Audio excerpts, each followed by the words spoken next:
Thank you for joining this Quantum Security Defense webinar, Investing in Quantum from a Generalist Perspective. Michael Baczyk is an investor at Heartcore Capital, backing very early-stage, sector-defining quantum companies. He leverages his technical expertise and strategic market understanding to establish relationships with committed founders, building the future of quantum computing, sensing, and communications. He was previously the CEO of MBQ, a company that provided independent strategic advisory services to international organizations and technology sector clients on global projects, VP of Business Intelligence at Global Quantum Intelligence, where he advised investment companies on quantum strategy and investments worldwide, and led the quantum division at startup Quantistry. Michael was educated at Cambridge, ETH Zurich, and worked at CERN Quantum and AI, and Los Alamos Quantum Labs. He is a double winner of global quantum hackathons, has authored 3 peer-reviewed quantum papers, and was awarded Europe's Best Young Scientist, first at UCIS by the European Commission. It's a pleasure to be here, and I'm going to tell you a little bit how quantum looks from the outside, and I mean here outside as a perspective of a generalist investor. So not quantum tech focused investor, but a generalist investor. So I have a confession to make to start. So the confession is that I don't believe in quantum.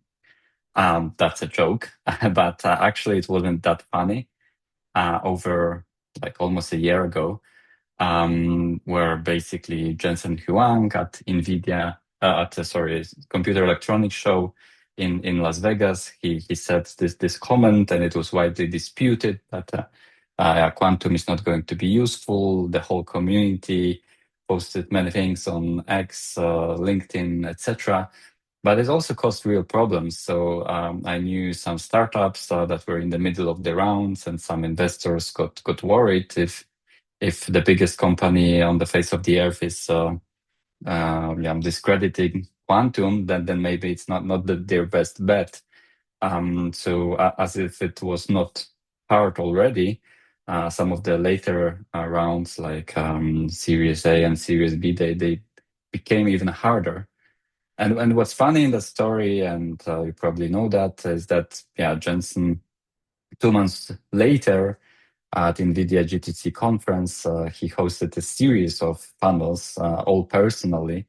It took like 4 hours, almost everything, to talk with the leading quantum companies and to talk with their CEOs or lead people there.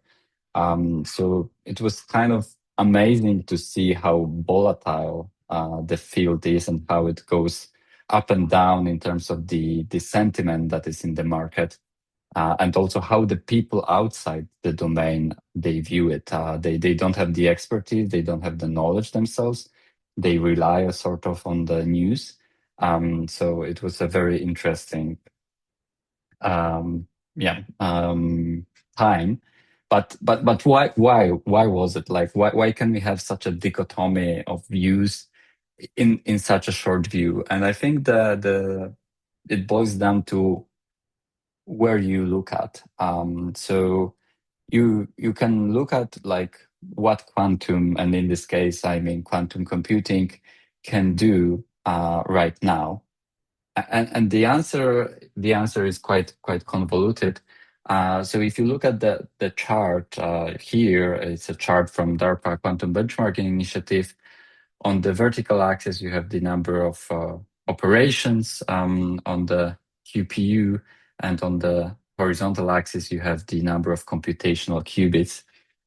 So if you look at the majority of applications, somewhere here, they would require more like from 1,000 to 10,000 computational qubits, and somewhere like close to tera-QoP operations. And where are we right now on this chart? I think many of you know that pretty well. We are not even on the chart. We are somewhere here below the horizontal axis.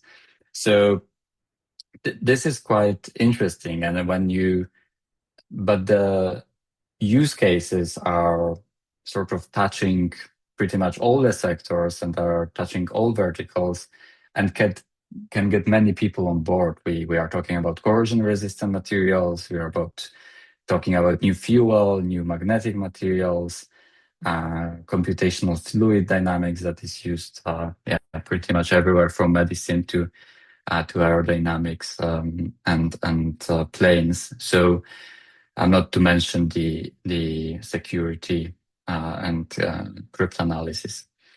So I think when you look at this, then some investors say also outside from the domain that it's too early for them to get in.